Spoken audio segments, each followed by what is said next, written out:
The Auraspeed 90S is the current top model in the Auraspeed range from Victor. Let's have a quick look at this racket. It's got lots of different colours in it.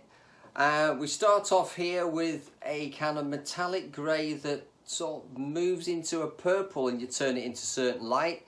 There's blue, white and green decals going into black, and then we've got this purplish again here going into black.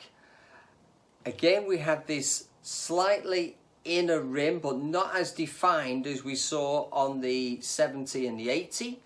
And for me this is the sharpest of the edges on the frame, which isn't a surprise, and falls very much into the Brave Sword manufacture, the one we'd like, that real sharp but fast movement with the racket head. So no doubt where the heritage is here.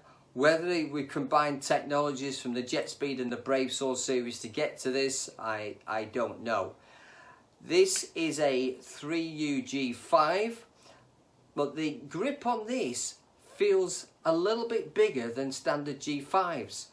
No idea why, but compared to the other Auraspeeds I've tried, this is definitely a shade thicker. The shaft on this isn't as slim as I saw on the Thruster BXR, but it's still a slim shaft. Flex on this again is stiff, but the head weight is light. Balance point on this is 300 millimeters. Normally I'm not a great lover of headlight rackets, but I do appreciate that we need to have them because it fits for so many players. What has been noticeable that most of the players, Victor sponsored players who were using the Jet Speed 10 in the past, have moved over to this racket. So there are a lot of international players using this compared to the other two Auraspeed rackets. So obviously has found favour with the players already, which is good to see. Our latest signing, Anders Anderton, has chosen this racket to play singles. Also there's Gemke from Denmark. He's using this racket now, and lots of doubles players who are playing on the international tournament circuit. So very much a player's choice of racket. So what do we know about it? Well, because it's headlight and stiff, moves really well through the air, which is great for generating lots of head speed, which creates power. For me, I tend to prefer the heavier head, but really enjoy playing with this, and I can understand why a lot of the Brave Sword users are now moving to this, because there are so many similarities, although it's not quite as fast a frame as say a Brave Sword 12.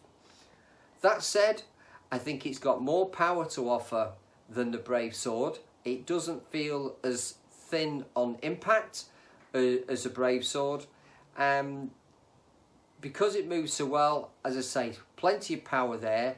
So for me, great on all the power plays, but also lots of subtlety as well. Where you want to do something slightly unusual, then this racket is going to allow you to do it a lot more than a head-heavy frame will. I love the fast, flat play from Midcourt. It was also great for defending. There was no kind of fatiguing going on. So all that sort of counter-hitting or fast doubles play, then this is going to be brilliant to use. I loved the maneuverability in the Midcourt. I love the maneuverability around the net area, and it just gave me so many options, especially things like returning serve, where you haven't got a lot of time to play a shot, and the fact that this moves so well, it just goes with your hands. That little less weight in the head can be very nice when you're playing around the net, and you've got that extra little bit of speed in an area where there's very little time. So work to treat. Overall, very, very nice racket indeed.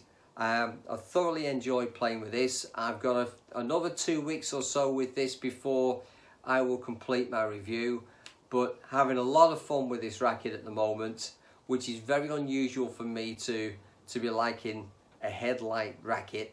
But say quality is there, credit where it's due, it's performing well. If you get the opportunity to try this racket, I would recommend you do so. If you are in the UK, there are Victor ambassadors around the UK. Some of them will be using this racket. Others like myself who prefer more head heavy, I have this in my bag, so you will be able to test it. If you are one of those counter hitters, or you like to attack and you have that kind of power whereby you don't need a head heavy racket to generate power for you, this could be a great racket for you.